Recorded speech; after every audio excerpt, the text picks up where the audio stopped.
Hello students, welcome to global online. This is Ankita Sood. Paper one के final preparation में 60 minutes revision session में आज हम रिसर्च एप्टीट्यूड यूनिट को डिटेल में डिस्कस करने वाले हैं। स्टूडेंट्स, जितने भी इंपॉर्टेंट टॉपिक्स हैं जो कि बार बार एग्जाम में आते हैं, उनको ट्रिक्स के साथ कैसे याद रखना है, रियल लाइफ एग्जांपल्स के साथ हर एक चीज को इस सेशन में हम आज डिटेल में डिस्कस करेंगे, जो कि आप सभी के लिए बहुत ही ज्यादा इंपॉर्टेंट है। एग्जामिनेशन को अपने फर्स्ट अटेम्प्ट में क्वालिफाई करने के लिए पेपर वन पर मेजर फोकस रखिएगा। यहाँ पर हम कंप्लीट कोर्स भी लेकर आए हैं स्टूडेंट्स, जो 100% आपको एग्जामिनेशन से पहले पूरा सिलेबस कवर करवाने की गारंटी देता है, वो भी डेली लाइव लेक्चर्स के साथ। इन लेक्चर्स में आपकी कॉन्सेप्ट क्लैरिटी के साथ साथ MCQs and previous year questions practice करवाए जाएंगे। मॉक टेस्ट अवेलेबल है, जिसमें से एज इट इज क्वेश्चन जरूर एग्जाम में आते हैं। 2000 प्लस एमसीक्यू क्वेश्चन बैंक आपकी फाइनल रिवीजन को बूस्ट अप करेंगे, जहां पर आपको सभी स्टेट्स के previous year questions, expected and repeated questions मिल जाएंगे, वो भी आंसर्स एंड एक्सप्लेनेशन के साथ। अभी क्लासेस ज्वाइन कैसे करनी है, इसके लिए आपको ग्लोबल ऑनलाइन ऐप डाउनलोड करना होगा। स्टोर सेक्शन पर सर्च बार में कोर्स का नाम लिखिए, यहाँ पर आप कंटेंट पर क्लिक करके फ्री डेमो वीडियोस भी देख सकते हो। एंड इसके अलावा स्टूडेंट्स, आपको ये समझ आ जाएगा कि एग्जाम में अच्छा स्कोर करने के लिए सिर्फ यही कोर्स बेस्ट है। इसके अलावा आपको कहीं से भी कुछ भी पढ़ने की जरूरत नहीं है। एग्जाम का क्या लेवल है, एग्जामिनेशन का क्या पैटर्न है, इन सभी चीजों का ध्यान रखते हुए ये कंप्लीट कोर्स लॉन्च किया गया है। एंड डेली लाइव क्लासेस के लिए आपको यहाँ पर 9 PM आकर ज्वाइन करना है। मॉक टेस्ट भी आपको दोनों लैंग्वेजेस में मिल जाएंगे, साथ ही 2000 प्लस एमसीक्यूज भी सभी दोनों लैंग्वेजेस में अवेलेबल है। तो आप इजीली गिवन नंबर्स पर कांटेक्ट करके भी हमसे डायरेक्टली बात कर सकते हो। तो सबसे पहले ये है रिसर्च एप्टीट्यूड का पूरा सिलेबस। अब यहाँ पर आपको बहुत कम टॉपिक्स देखने को मिलेंगे, लेकिन मैं बता देती हूँ कि एग्जामिनेशन में इनके सब टॉपिक्स पर मेजर फोकस रखा जाता है। जैसे कि अगर हम स्टेप्स ऑफ रिसर्च की बात करें, तो यहाँ पर एक स्टेप होता है हमारे पास सैम्पलिंग, एक स्टेप होता है हमारे पास हाइपोथेसिस, जिसमें उसकी टेस्टिंग, उसको एनालाइज करना, ये सब चीजें आती हैं। इन टॉपिक्स में से मेजर क्वेश्चंस एग्जामिनेशन में पूछे जाते हैं। इसके बाद कैरेक्टरिस्टिक्स ऑफ रिसर्च होती है, जिसमें आप लोगों के पास दो कैरेक्टरिस्टिक्स होती है, एक है वैलिडिटी, दूसरी है रिलायबिलिटी। अब ये सिर्फ दो टर्म्स नहीं है, ये अपने आप में ही एक बहुत बड़ा टॉपिक है, जो कि हर बार एग्जामिनेशन में पूछा जाता है। तो इन सभी सब टॉपिक्स को ध्यान में रखते हुए प्रीवियस ईयर क्वेश्चंस को एनालाइज करने के बाद ही इस सेशन में हम हर एक इंपॉर्टेंट टॉपिक को डिस्कस करने वाले हैं।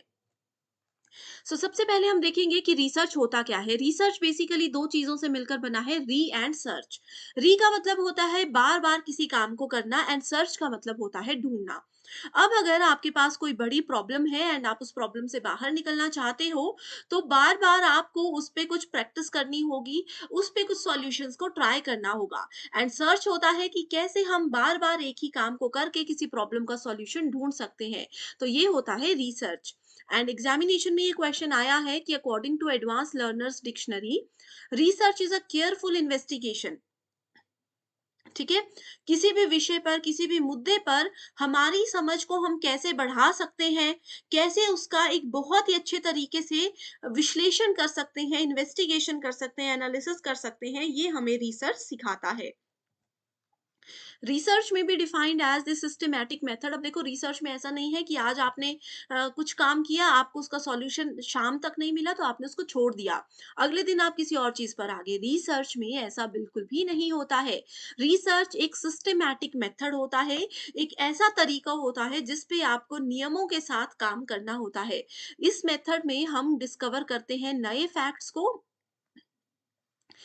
Verifying old facts. कोई, अगर मान लीजिए कोई भी मेरे रिसर्च का एबीसी नाम का टॉपिक है, उसमें कोई ओल्ड रिसर्च हो चुकी है, किसी और पर्सन ने उस पे ऑलरेडी रिसर्च कर दी है, तो उनके रिसर्च को वेरीफाई करना, उसी को आगे बढ़ाते हुए नए फैक्ट्स को डिस्कवर करना, फाइंड आउट करना, और उनके बीच में रिलेशनशिप्स को फाइंड आउट करना, उनके एक्सप्लेनेशन को आइडेंटिफाई करना, ये सब चीजें हमें रिसर्च सिखाता है।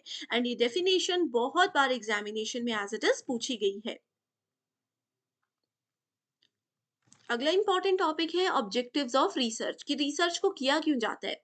अब बहुत से कारण हैं रिसर्च करने के। एक तो हो सकता है कि आपके पास कोई एक बहुत बड़ी प्रॉब्लम है या समाज में कोई एक बहुत बड़ी प्रॉब्लम है और आपको लगता है कि आप में वो कैपेबिलिटीज़ हैं कि आप उस प्रॉब्लम का परमानेंट सॉल्यूशन अपने समाज को, अपनी कंट्री को, अपने आस-पास के लोगों को दे सको, तो आप रिसर्च कर सकते हो।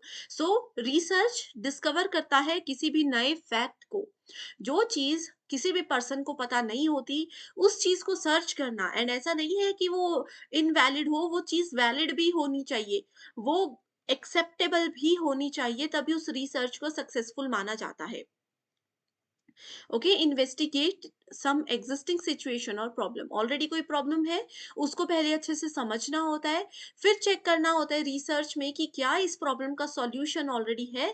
कई बार क्या रहता है कि हमें लगता है कि ये बहुत बड़ी प्रॉब्लम है, लेकिन बहुत से रिसर्चर्स ऑलरेडी उस पे काम कर रहे होते हैं, या बहुत से रिसर्चर्स ऑलरेडी उस पे काम कर चुके होते हैं, उसका सॉल्यूशन ढूंढ चुके होते हैं। तो रिसर्च के प्रॉब्लम का सॉल्यूशन ढूंढने के लिए सबसे पहले एज अ रिसर्चर आपको ये पता होना चाहिए कि प्रॉब्लम क्या है और क्या क्या इसके फिजिबल सॉल्यूशन ऑलरेडी मार्केट में है और क्या नहीं है, ताकि आप उस पर इन्वेस्टिगेशन शुरू कर सको। To verify and test important facts, जो भी फैक्ट्स आपके सामने है उसको चेक कीजिए, वेरीफाई कीजिए, तभी उसको फाइनलाइज किया जा सकता है। टू एनालाइज एन इवेंट और प्रोसेस और phenomena, to identify the cause and effect relationship, to develop new scientific tools, concept theories to solve, understand scientific and non-scientific problems. Experiments यहाँ पर कहा है कि सिर्फ साइंटिफिक मेथड्स में रिसर्च नहीं की जाती, साइंटिफिक या नॉन साइंटिफिक कोई भी प्रॉब्लम हो, रिसर्च होती ही है। अब इतने सारे स्टूडेंट्स हैं, देखो लगभग 6 से 7 लाख बच्चा हर बार नेट सेट एग्जामिनेशन देते हैं। उनमें से बहुत से बच्चों का ड्रीम होता है कि वो पीएचडी करे, तो पीएचडी में करना क्या होता है? रिसर्च ही तो करना होता है। ओके, रिसर्च इसीलिए इतना इंपॉर्टेंट है इन एग्जामिनेशन में। रिसर्च बेसिकली आपको हेल्प करता है किसी भी प्रॉब्लम का सॉल्यूशन ढूँढने में, लेकिन आपको ये भी सिखाता है कि कैसे रूल्स और रेगुलेशंस को ध्यान में रखते हुए, कुछ नियमों को, कुछ स्टेप्स को ध्यान में रखते हुए ही आप रिसर्च को सक्सेसफुली कंडक्ट कर सकते हो। इसी के साथ रिसर्च की कैरेक्टरिस्टिक्स हैं जो कि 100% एग्जाम में आते ही हैं। बहुत से कैरेक्टरिस्टिक्स हैं, लेकिन मेजर फोकस हमारा रहेगा रिलायबिलिटी यानी कि विश्वसनीयता, और वैलिडिटी यानी कि वैधता पर।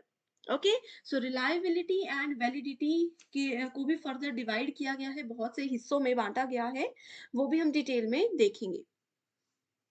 बाकी है ऑब्जेक्टिविटी, एक्यूरेसी, कि जो भी आप रिसर्च कर रहे हो, मान लीजिए रिसर्च के दौरान आपका कोई रिजल्ट 9.16 आ गया, आपने क्या किया, उसको 10.0 कर दिया कि 9 और 10 में क्या डिफरेंस है। तो ये आपको एक्यूरेसी को फॉलो करना होता है कि अगर आपका जो एग्जैक्ट रिजल्ट आया है, आप उसी को फॉलो करो।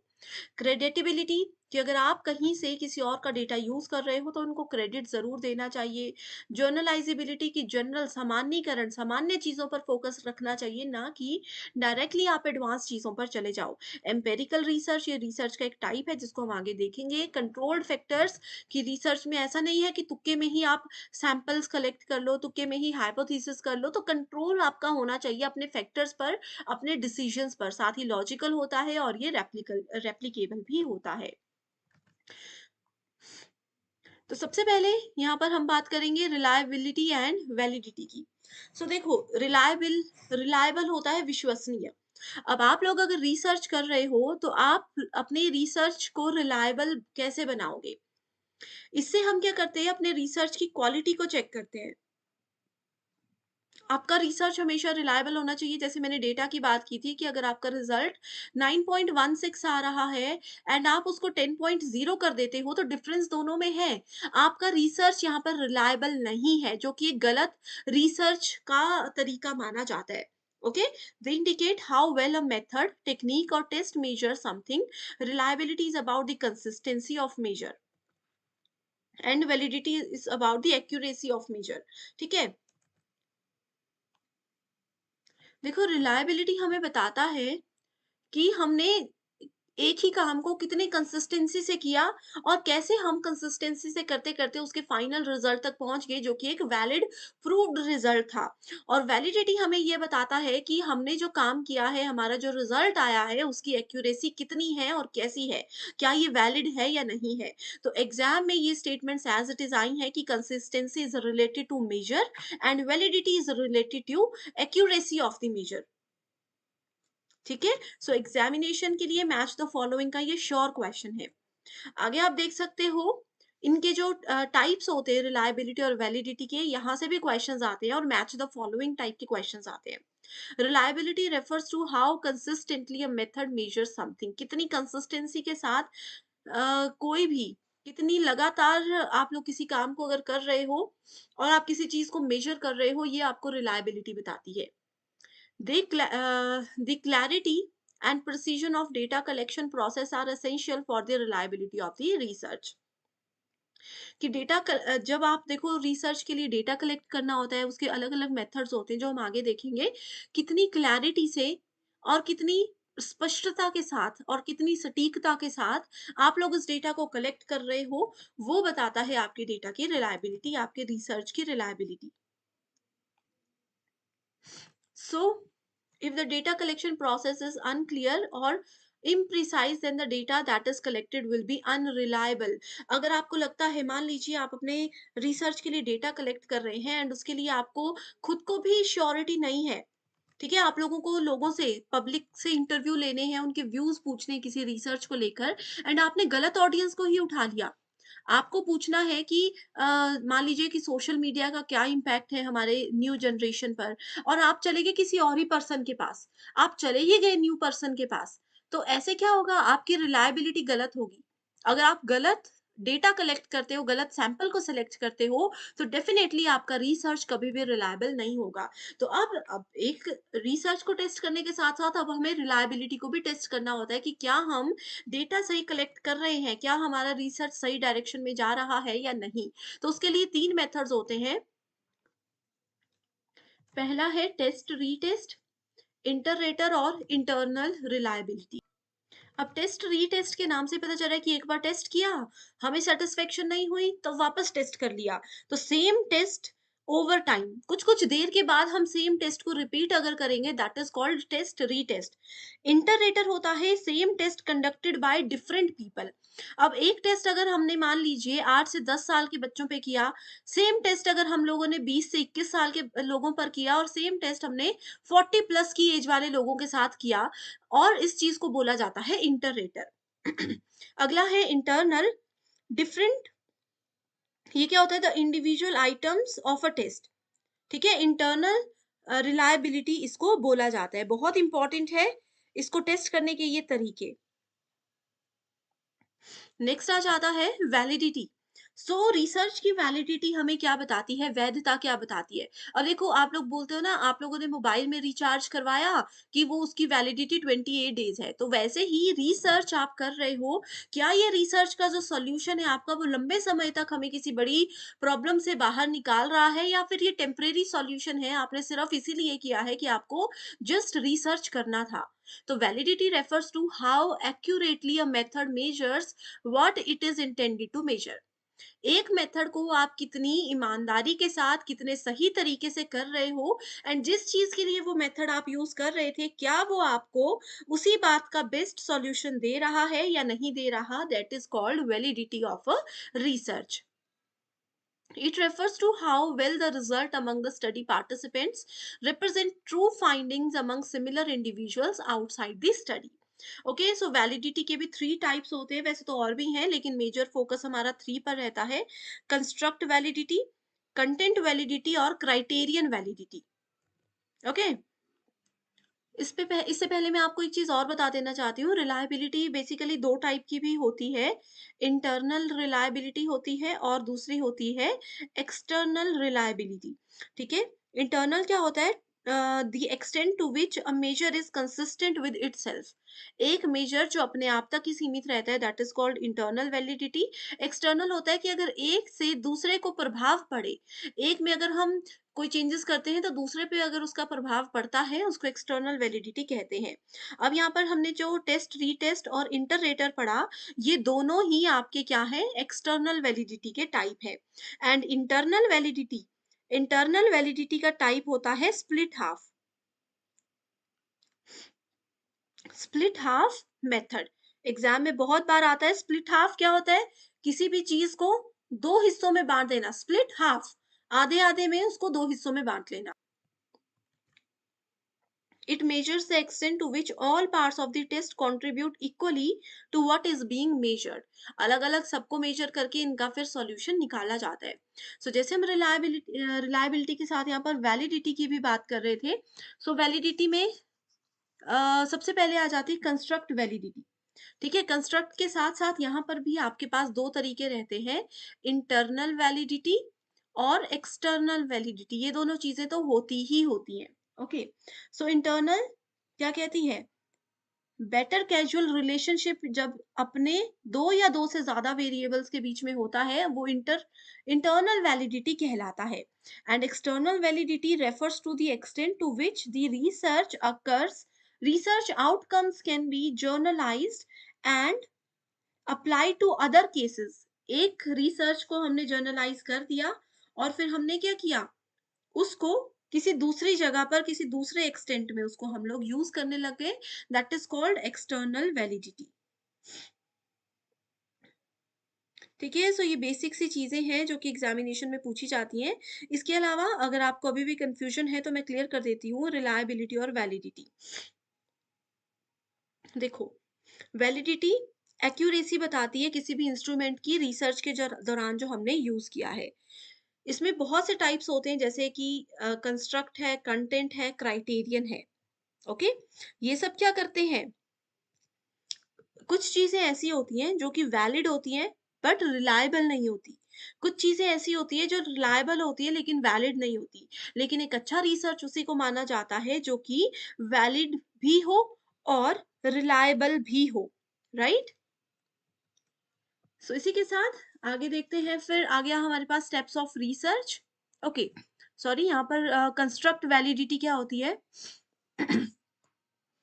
The indicator measures the construct in a manner that convergent with other manners in terms of direction।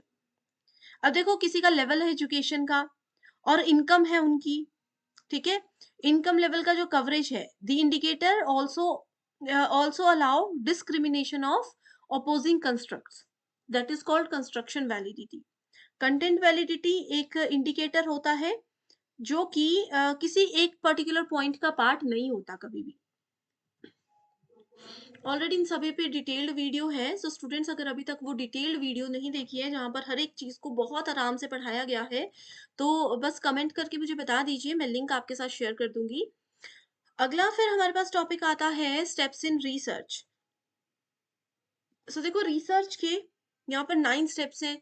आप लोग कोई और बुक पढ़ रहे होंगे, वहां पर ना जाने कितने स्टेप्स होंगे। लेकिन बेसिकली जो रिसर्च के स्टेप्स होते हैं ना, वो मेजर कुछ पॉइंट्स होते हैं। सबसे पहले तो उसमें हमें रिसर्च के प्रॉब्लम को आइडेंटिफाई करना होता है। ये मोस्ट इंपॉर्टेंट टॉपिक है, एज इट इज पूछा जाता है बहुत बार। ठीक है,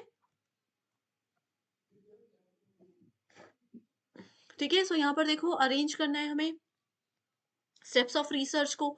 सबसे पहला स्टेप तो यही होता है, आइडेंटिफिकेशन ऑफ रिसर्च प्रॉब्लम। उसके बाद उसके बाद आ जाता है लिटरेचर रिव्यू। कई रिसर्च में लिटरेचर रिव्यू को स्टेप 1 यानी कि रिसर्च प्रॉब्लम के आइडेंटिफिकेशन के अंदर ही कंसिडर किया जाता है। यहाँ पर ये नहीं दिया गया है। अगला है formulation of hypothesis, preparation of research design, data collection, analysis, journalisation, interpretation, report writing and conclusion. Okay, सबसे पहले देखो हम क्या करते हैं, आइडेंटिफाई करते हैं रिसर्च प्रॉब्लम को। प्रॉब्लम मिल गई, अब उसको सॉल्यूशन भी ढूंढना है। तो ऑब्जेक्टिव क्या क्या है, ये रिसर्च हम क्यों कर रहे हैं, क्या हमारे उद्देश्य हैं, उसको आइडेंटिफाई करना जरूरी होता है। उसके बाद फिर आ जाता है हमारे पास कि हम रिसर्च का कौन सा मेथड यूज कर रहे हैं। मेथड यूज करने के बाद, सिलेक्ट करने के बाद हम डेटा को कलेक्ट करते हैं।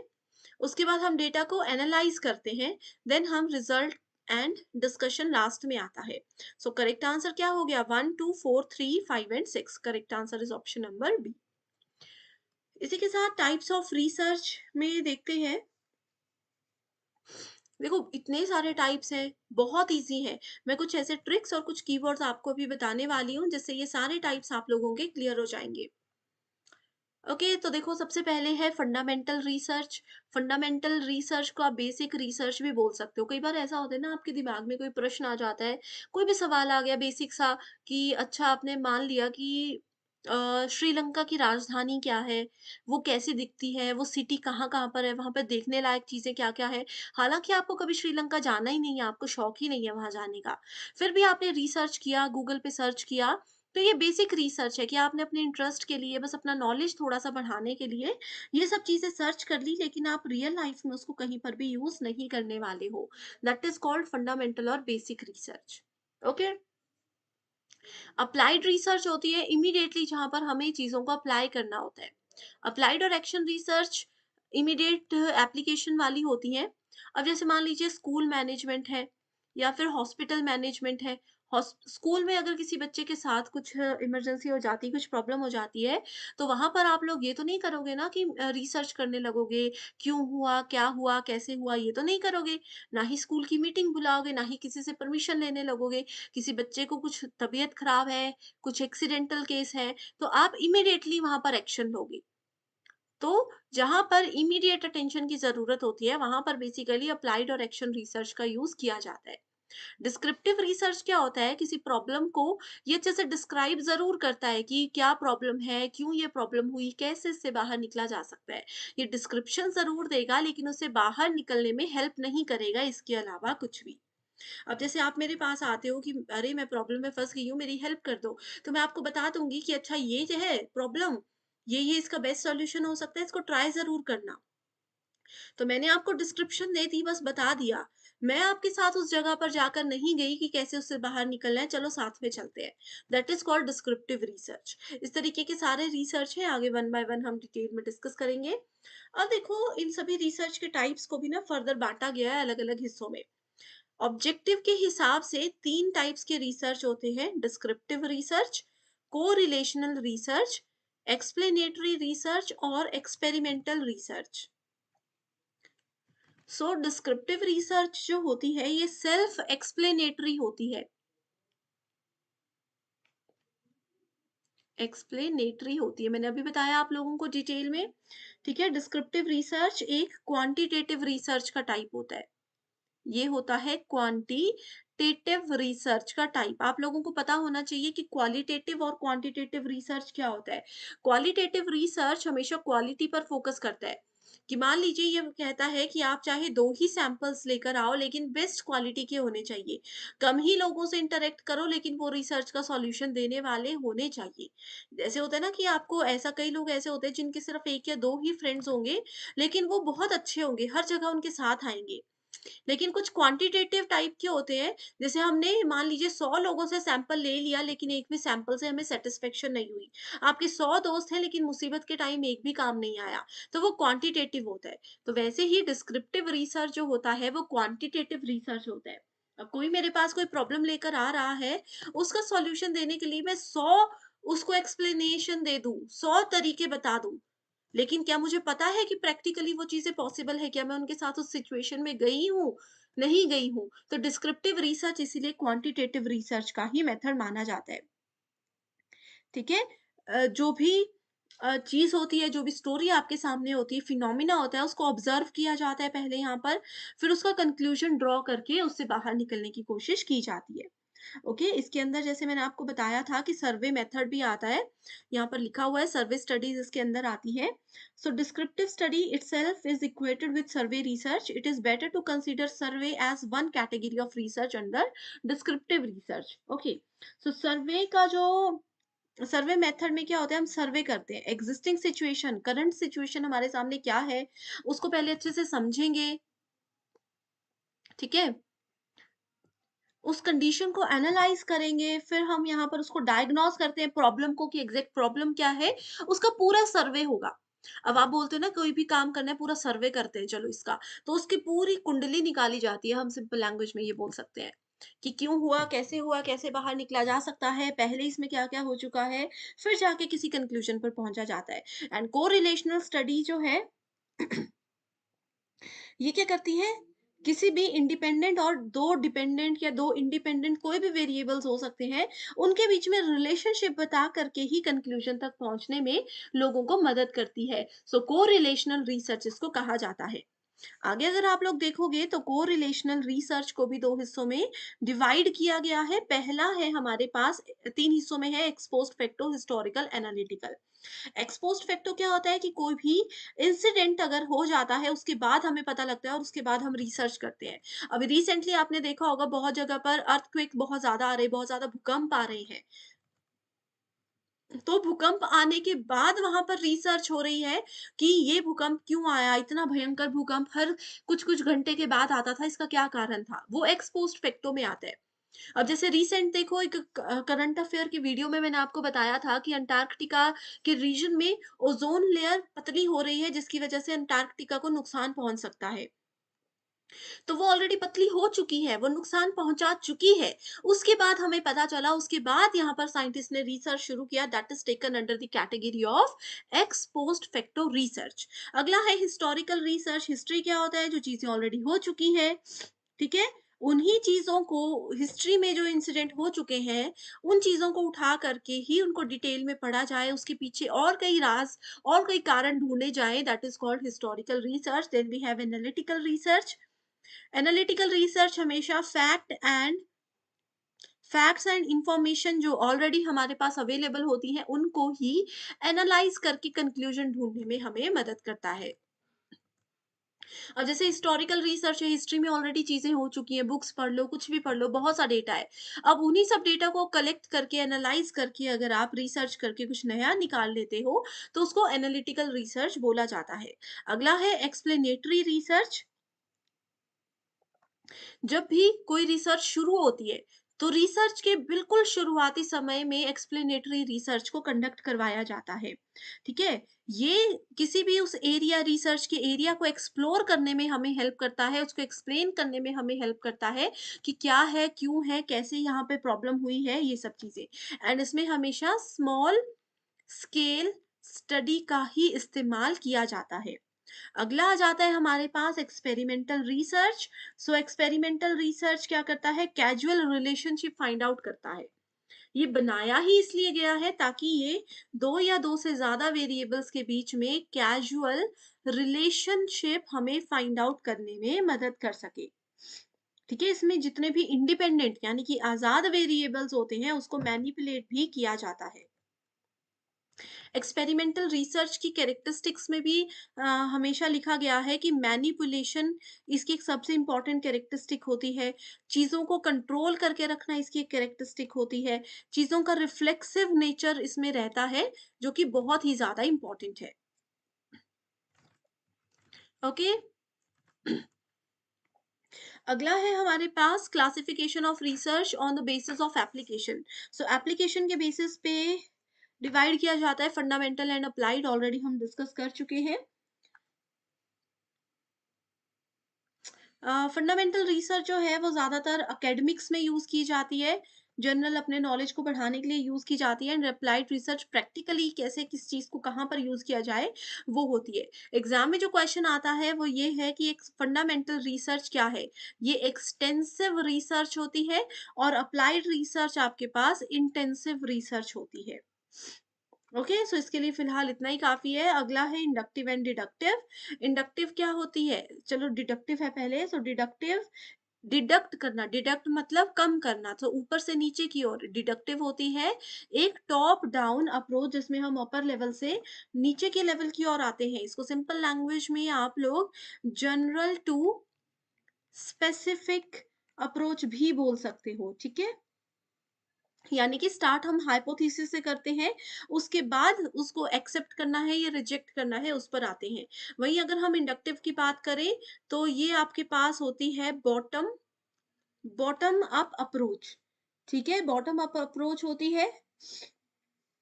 जो कि आपको स्पेसिफिक से जनरल की ओर लेकर जाती है। स्पेसिफिक चीज़ से जनरल चीज़ों की ओर ले जाकर ये आपको हेल्प करती है। सो इंडक्टिव एंड डिडक्टिव का कॉन्सेप्ट बहुत इंपॉर्टेंट है, ये लॉजिकल रीजनिंग में भी आता है। ओके, नेक्स्ट रिसर्च की कैटेगराइजेशन है structured and unstructured. So structured approach जो होती है रिसर्च में, ये बेसिकली क्वांटिटेटिव होती है। इसको नोट कर लीजिए, ये होती है क्वांटिटेटिव, ये क्वांटिटेटिव मेथड होती है। एंड अनस्ट्रक्चर्ड जो होता है ये आपका क्वालिटेटिव होता है। मैं एक ही चीज़ आपको शुरुआती दिनों से कहती आ रही हूँ कि आपको सबसे पहले रिसर्च में क्वालिटेटिव और क्वांटिटेटिव को पढ़ना है, और इन दोनों के अंदर कौन-कौन से रिसर्च के टाइप्स आते हैं उनको पढ़ना है।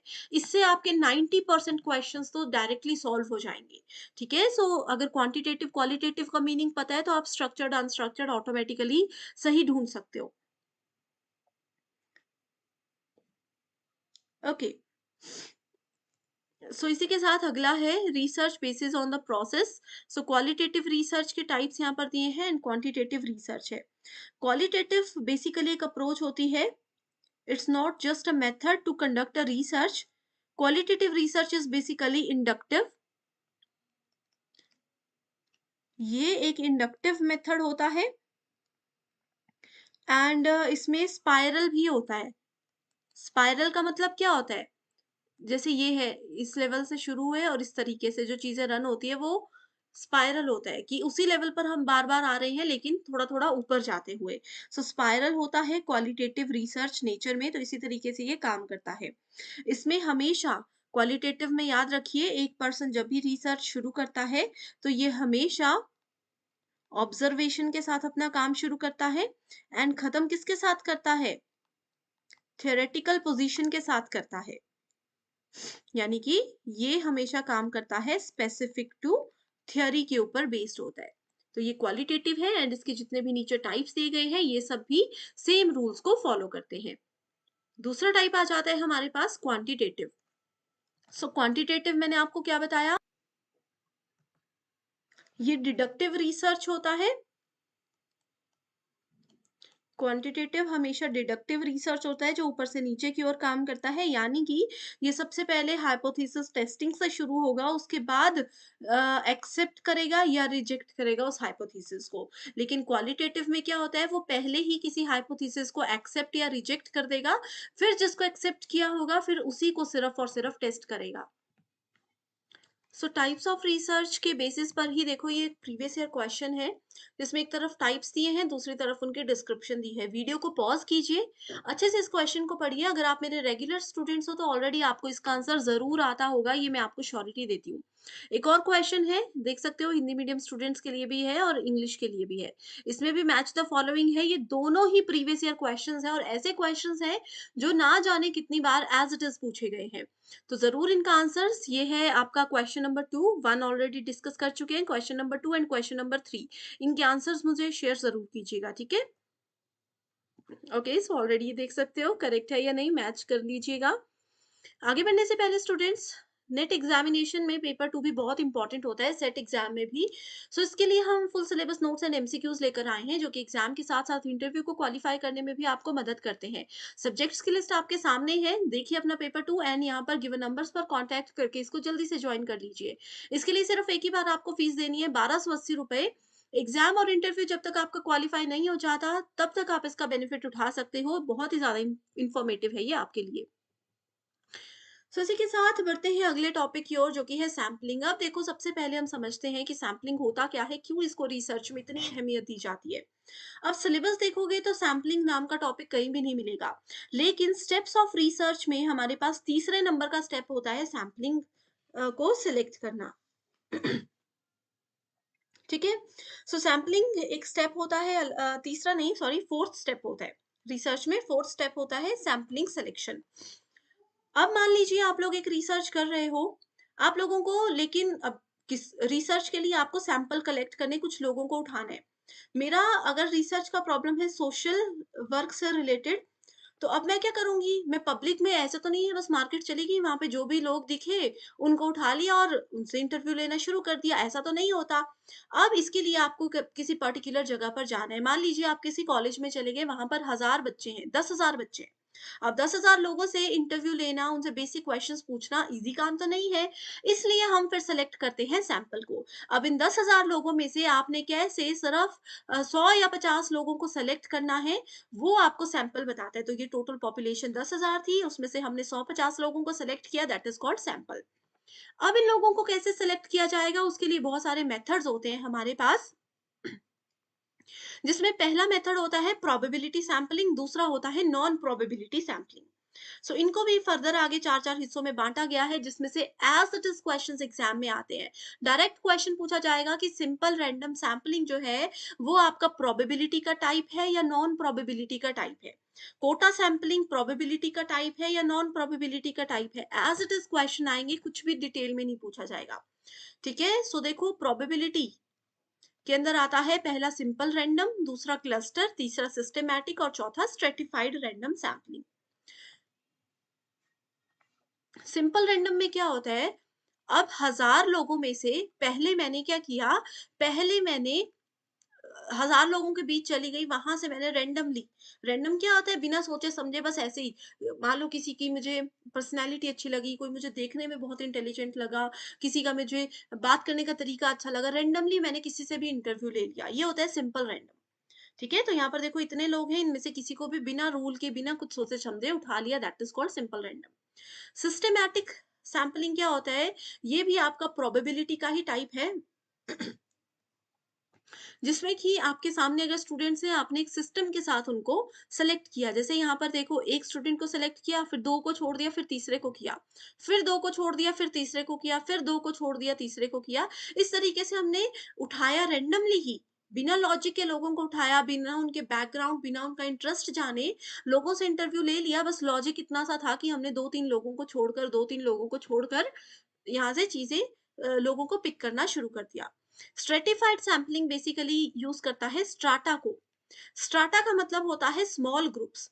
अब जैसे कि अगर हमने 1000 लोगों का टोटल पॉपुलेशन लिया था, 1000 लोगों में से मैंने क्या किया, छोटे-छोटे ग्रुप्स बना दिए। मान लीजिए एक ग्रुप में मैंने बॉयज़ को अलग कर दिया और दूसरे ग्रुप में मैंने गर्ल्स को अलग कर दिया। ठीक है? बॉयज़ गर्ल्स अलग-अलग हो गए। अब ये क्या कर दिए, मैंने 2 स्ट्राटा बना दिए। अब रैंडमली यहाँ से सिलेक्ट किया जाएगा। ये देखो स्ट्राटा बना दिए। पहली रो में 3 लड़कियाँ खड़ी थी, मैंने बोला 3 में से 1 आ जाओ। दूसरी रो में 3 लड़कियाँ थी, मैंने बोला सेकंड आ जाओ। तीसरी रो में भी अगर 3 लड़कियाँ होंगी तो यहाँ से मैं इस वाली को उठा लूँगी। तो इस तरीके से हमने स्ट्रेटिफाइड सैंपलिंग में स्ट्राटास करते हैं, छोटे-छोटे अलग-अलग ग्रुप्स में बनाते हैं, फिर वहाँ से उठाते हैं। क्लस्टर सैंपलिंग भी स्ट्रेटिफाइड सैंपलिंग की तरह ही होता है, जिसमें हम ग्रुप्स बनाते हैं। यहाँ पर कोई मेल, फीमेल या हाइट, जेंडर ये चीज़ों का ध्यान नहीं रखा जाता, बस रैंडमली यहाँ पर हमने कुछ ग्रुप्स बना दिए कि ऐसे स्टूडेंट्स को बोल दिया कि चलो अपने-अपने फ्रेंड सर्कल के छोटे-छोटे ग्रुप्स बना लो। तो स्कूल कॉलेज में क्या होता है, 4-5 लोगों का ग्रुप होगा, कुछ 10-12 लोगों का ग्रुप होगा, तो वो उस ग्रुप में बन गए और हर एक ग्रुप से मैंने एक-एक बच्चे को पिक कर लिया सैंपलिंग के लिए, वो क्लस्टर सैंपलिंग होता है। तो ये इमेजेस को याद रख लो, बहुत ईज़ी हो जाएगा क्वेश्चंस को सॉल्व करना, क्योंकि टफ क्वेश्चंस इस टॉपिक में से बिल्कुल भी नहीं आते। एंड प्रीवियस ईयर क्वेश्चंस पढ़ लो, ऑलरेडी मैं सीरीज़ लेकर आई हूँ, नहीं देखी है तो कमेंट करके बता दीजिए कि सैंपलिंग के प्रीवियस ईयर क्वेश्चंस बता दो, ताकि मैं शेयर कर सकूँ आपके साथ लिंक। अब ये 4 टाइप्स जो है, ये है आपके पास नॉन प्रोबेबिलिटी सैंपलिंग के टाइप्स। कन्वीनियंस सैंपलिंग क्या होता है? कन्वीनियंस सैंपलिंग में मान लीजिए लोग हैं, उसमें से हमने टॉप स्टूडेंट्स को सेलेक्ट कर लिया। टॉप स्टूडेंट्स को सेलेक्ट कर लिया, ठीक है? जैसे कन्वीनियंस मेरे हिसाब से मुझे जो कन्वीनिएंट लगे, देखो टॉप भी छोड़ो, कन्वीनियंस क्या होता है, अपने हिसाब से जो ईज़ीएस्ट लग रहा है। मैं स्टेज पे खड़ी हूँ, मैंने बोला कि चलो किसी को भी सेलेक्ट करना है, ऐसे करो जो पहली रो के 10 लोग हैं, आप सब आ जाओ। कन्वीनियंस था, मुझे भी था, उनको भी था। पीछे से किसी को बुलाती तो उनको आगे स्टेज तक आने में समय लगता। That is called convenience sampling. Voluntary response sampling, voluntary, अब जैसे मैंने मान लीजिए किसी स्कूल कॉलेज में जाकर अनाउंसमेंट कर दी कि मैं कंप्यूटर साइंस में आर्टिफिशियल इंटेलिजेंस से रिलेटेड एक रिसर्च कर रही हूँ। तो जो-जो स्टूडेंट्स को इससे रिलेटेड नॉलेज है, जो-जो इसके लिए मुझे रिव्यूज़ देना चाहते हैं, अपना नॉलेज शेयर करना चाहते हैं या क्वेश्चंस पूछना चाहते हैं, तो वो आ सकते हैं। तो वॉलंटरी अपनी इच्छा से कोई भी स्टूडेंट आगे आकर मुझसे बात कर सकते हैं, इस सैंपल का एक हिस्सा बन सकते हैं। पर्पसिव सैंपलिंग होता है जिसमें एक पर्पस होता है। अब मान लीजिए कि मेरा रिसर्च है हिस्ट्री से रिलेटेड, हिस्टोरिकल रिसर्च है, हिस्ट्री मेरा सब्जेक्ट है ये मान लो। अब यहाँ पर पर्पसिवली मैं सिर्फ और सिर्फ उन्हीं स्टूडेंट्स को सिलेक्ट करूंगी जिनका बैकग्राउंड हिस्ट्री है, या जो हिस्ट्री सब्जेक्ट में बहुत ज़्यादा इंटरेस्टेड है, जिनको इसके इसके बारे में काफ़ी ज़्यादा नॉलेज होता है। तो पर्पस है हमारा, हम उसी फील्ड से रिलेटेड स्टूडेंट्स को उठाएँगे। एंड लास्ट आ जाता है स्नोबॉल सैंपलिंग, जिसमें आप देख सकते हो कुछ ग्रुप्स क्रिएट कर दिए गए हैं, सब ग्रुप्स बना दिए गए हैं एंड उस तरीके से वहाँ से स्टूडेंट्स को पिक किया जाता है उनके इंटरेस्ट के अकॉर्डिंग, उनकी रिक्वायरमेंट और नॉलेज के अकॉर्डिंग। ठीक है, सो सैम्पलिंग पर डिटेल्ड वीडियो ऑलरेडी है, यहाँ पर देख सकते हो, इस वीडियो के ऊपर आपको लिंक मिल जाएगा। उसमें हर एक चीज़ को और भी ज़्यादा डिटेल में डिस्कस किया गया है। अगला टॉपिक आ जाता है फिर हमारे पास हाइपोथेसिस। सो हाइपोथेसिस भी रिसर्च का ही एक स्टेप्स का सेक्शन आ जाता है। हाइपोथेसिस आप लोगों को सिलेबस में कहीं भी नहीं मिलेगा, लेकिन बहुत इंपॉर्टेंट टॉपिक है। हाइपोथेसिस का मतलब होता है परिकल्पना।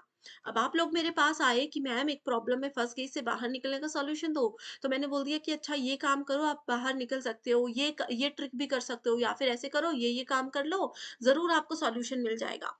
ये परिकल्पना थी, मैं कभी इस प्रॉब्लम में नहीं फँसी, बस मैंने आपको मदद करने के लिए कुछ रैंडम गेस किए, ठीक है? वैसे ही रिसर्च प्रॉब्लम से बाहर निकलने के लिए भी हमें कुछ ना कुछ रैंडम गेस करने पड़ते हैं, ताकि हमें उस प्रॉब्लम का सॉल्यूशन मिल सके। हाइपोथेसिस में अब रैंडम गेस कर लिया वैसा तो नहीं है, आपको, आप किसी प्रॉब्लम में हो, आपको सब दोस्तों ने कुछ-कुछ आइडिया दे दिया कि ऐसा-ऐसा कर लो, ईज़ी हो जाएगा। ऐसा तो नहीं है अब आप सबकी ट्रिक ट्राई करोगे, आप सुनोगे सबसे, लेकिन उसके बाद उस पे थोड़ा-सा विचार तो करोगे ना, खुद से सोचोगे कि अच्छा ये काम अगर करूँगा, गलत ना फँस जाऊँ, ये काम अगर करूँगा, हो सकता है सॉल्यूशन मिल ही जाए। इस काम को करने में तो सोचने में भी रिस्क है, तो इसको पहले ही रिजेक्ट कर दिया। तो हाइपोथेसिस भी ऐसा ही होता है। हाइपोथेसिस को आपने एक्सेप्ट करना है या फिर उसको रिजेक्ट करना है, ये एक रिसर्चर के हाथ में होता है। Okay, hypothesis testing use sample data to make inference about properties of a population study. Hypothesis को टेस्ट करना भी इंपॉर्टेंट है एंड दो टाइप के हाइपोथेसिस होते हैं, नल और ऑल्टरनेटिव। एंड दो टाइप के एरर्स होते हैं इसमें, टाइप 1 एरर और टाइप 2 एरर।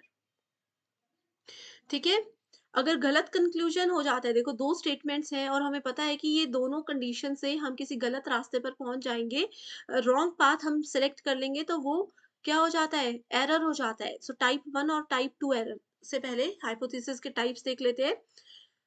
नल हाइपोथेसिस को H0 के नाम से जाना जाता है और अल्टरनेटिव को HA के नाम से जाना जाता है। ठीक है।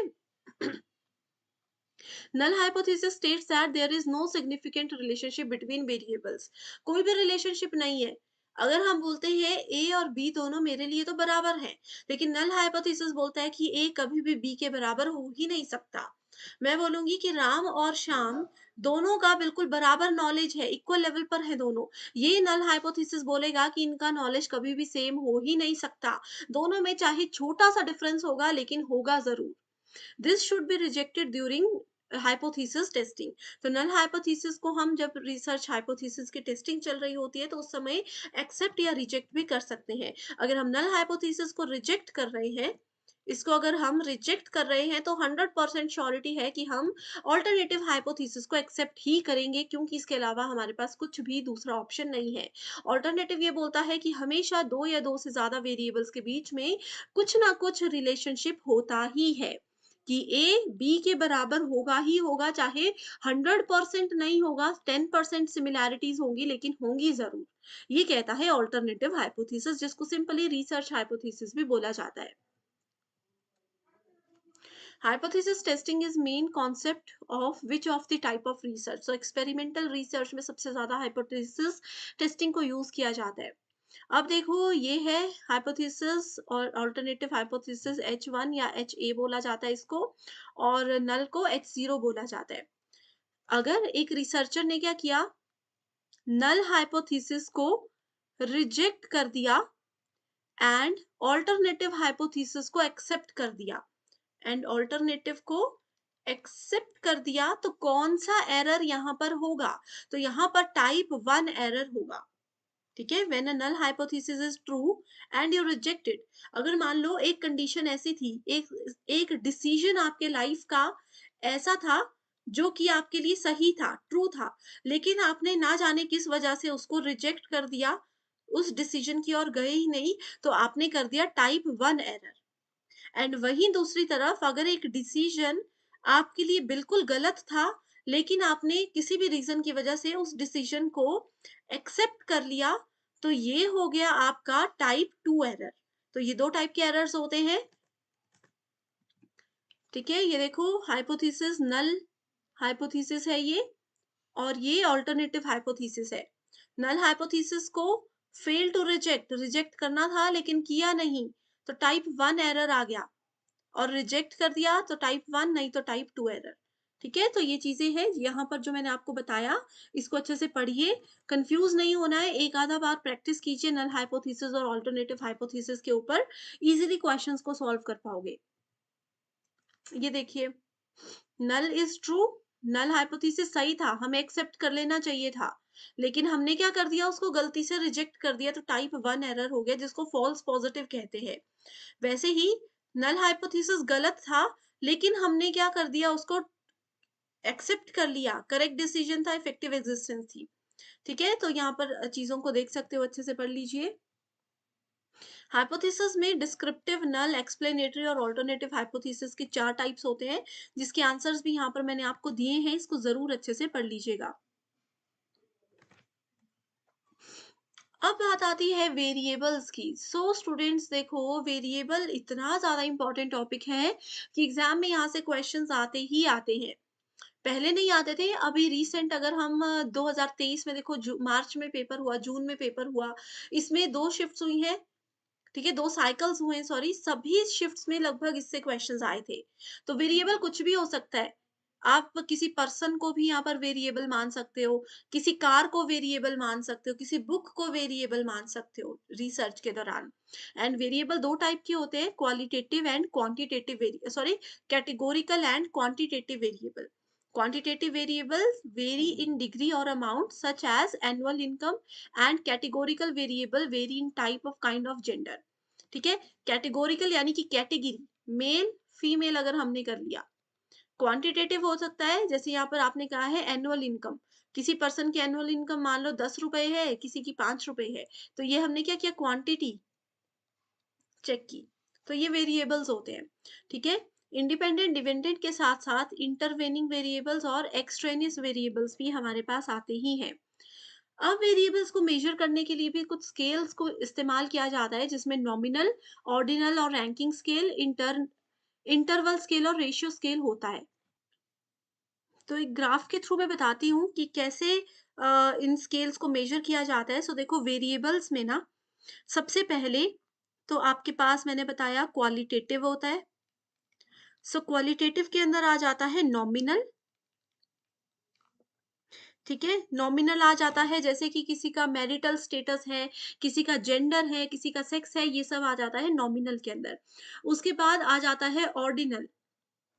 ऑर्डिनल जैसे कि मान लीजिए, इसको आप ऐसे रैंकिंग स्केल भी कर सकते हो, कोई बच्चा किस रैंक पर आ रहा है, किस लेवल पर आ रहा है।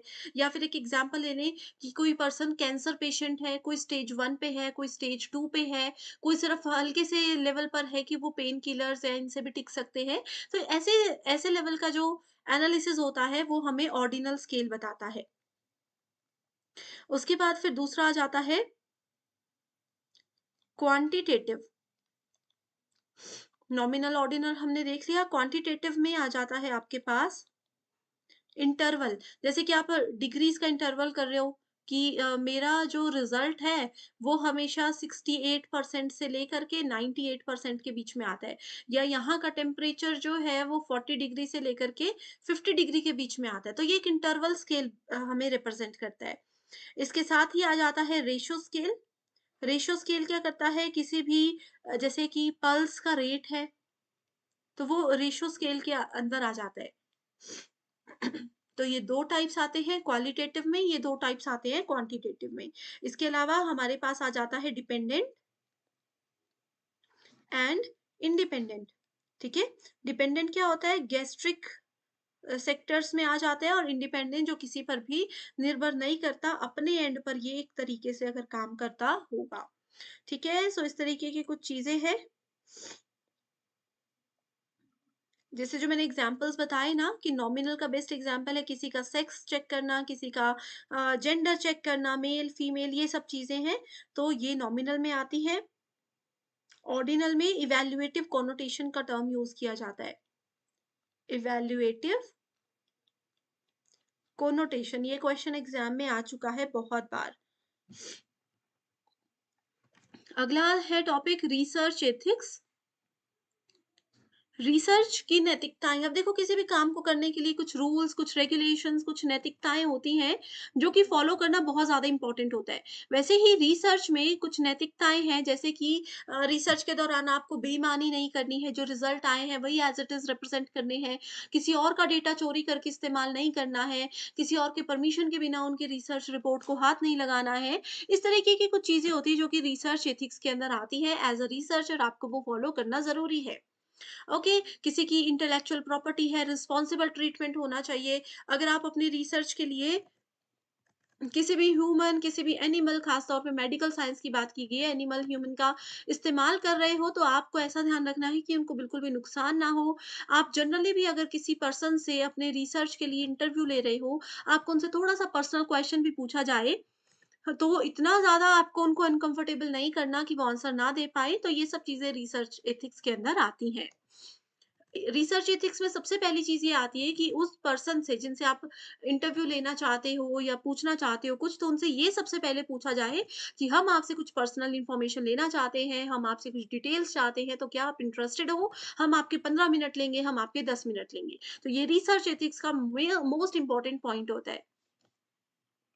Which of the following ethical problems in research ethical problems क्या है? प्लेजरिज्म। प्लेजरिज्म का मतलब होता है डुप्लीकेसी, किसी और के डेटा को एज इट इज यूज कर लेना। उसके बाद है बल प्रयोग, ज़बरदस्ती किसी से काम करवाना, गोपनीयता भंग करना, उपकारिता किसी ऐसा तो नहीं है देखो, साहित्यिक चोरी बहुत गलत काम है। ज़बरदस्ती किसी से काम करवाना भी गलत है। गोपनीयता अब आपकी रिसर्च के दौरान आपको बहुत सी चीज़ें हो सकता है जो अपनी फैमिली, फ्रेंड्स के साथ सीक्रेट रखनी पड़े। आप अगर उसको भंग कर देते हो या यहाँ की बात वहाँ कर देते हो, किसी और के रिसर्च डेटा का यहाँ-वहाँ बातें पहुँचाते हो तो भंग करना, ठीक है? उसके बाद उपकारिता, किसी पे उपकार करके क्या आप रिसर्च कर रहे हो, निष्ठा, पूरी निष्ठा से आपको काम करना है। सो यहाँ पर एथिकल प्रॉब्लम्स की बात की गई है, सो एबीसीडी यहाँ पर करेक्ट आंसर होगा ABCD. Okay, ABC only, D भी होगा बेनिफिशियंस, ठीक है, उपकारिता, यहाँ पर किसी पे आप उपकार नहीं कर रहे हो।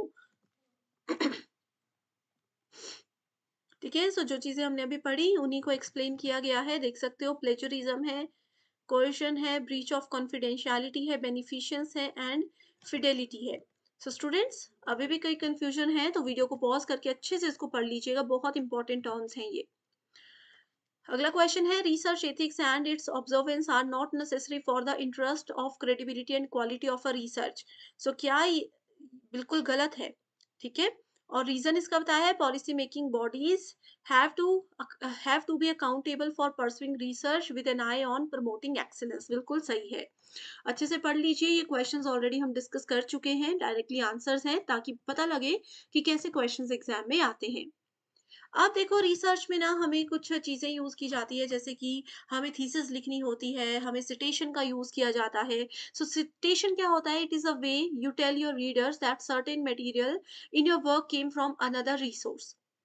अब मान लीजिए आप लोगों किसी एबीसी नाम के टॉपिक पर रिसर्च कर रहे हो एंड आपने किसी बुक से रेफरेंस लिया है, किसी बुक से, किसी के बड़े रिसर्चर की बुक से हेल्प ली है, तो आप उसको सिटेशन में ज़रूर मेंशन करोगे कि हमने जो पढ़ा है, जो यहाँ पर आप इस बुक में पढ़ने वाले हो, इसके लिए हेल्प इस नाम की बुक से ली है, जो इस नाम के रीडर की है। It also gives you readers information necessary to find the location details of the source on the reference or work cited page. ठीक है, अब जैसे मान लीजिए मैंने लिख दिया कि हाँ, ये जो भी इन्फॉर्मेशन है, जैसे आपको इस पूरे लेक्चर में जो भी यहाँ पे डेफिनेशंस लिखी हैं, ये हमारे ही जो हमारी ही अपनी ऑफ़िशियल वेबसाइट है, वहाँ से हमने लिखी है, वहाँ से ही मैंने कॉपी पेस्ट की है। तो अगर मैं सिटेशन लिखूँ तो मैं उसका लिंक आपको दे दूँगी वेबसाइट का, क्योंकि यहाँ पर मैंने कुछ पॉइंट्स लिखे हैं, बाकी मैं खुद एक्सप्लेन कर रही हूँ सिंपल लैंग्वेज में। लेकिन वेबसाइट में चीज़ों को डिटेल में लिखा होगा, सो सिटेशन में भी ऐसे ही चीज़ों को रिप्रेज़ेंट किया जाता है। MLA, what is the full form of MLA as a referencing style? So देखो, जब भी रिसर्च थीसिस लिखी जाती है, तो उसमें लिखने के कुछ स्टाइल होते हैं। वैसे तो आपकी यूनिवर्सिटी वो आपको बताती है, लेकिन जनरली कुछ स्टाइल्स होते हैं, जैसे एपीए होता है, एमएलए स्टाइल होता है, ठीक है? हार्वर्ड प्रणाली होती है, यहाँ पर आप देख सकते हो, हार्वर्ड सिस्टम है, एमएचआरए, शिकागो बहुत फेमस है, आईईईई स्टाइल बहुत फेमस है। तो वैसे ही एमएलए भी होता है। एमएलए की फुल फॉर्म पूछी गई है, तो इसकी फुल फॉर्म क्या है, ये आपने मुझे कमेंट करके बताना है, मैं आपको नहीं बताऊँगी। एग्ज़ाम में आया है क्वेश्चन, एमएलए की फुल फॉर्म, एपीए की फुल फॉर्म बहुत बार आती है। थीसिस क्या होती है? थीसिस बेसिकली एक डिक्लेरेटिव सेंटेंस होता है that asserts the position of a paper will be taking. This statement should be both specific and arguable. Generally, the thesis statement will be placed at the end of the page, end of the first paragraph of your paper. So thesis भी बहुत ज़्यादा important होती है, and इसके बिना कोई भी research paper finalize नहीं किया जाता कभी भी। Okay, so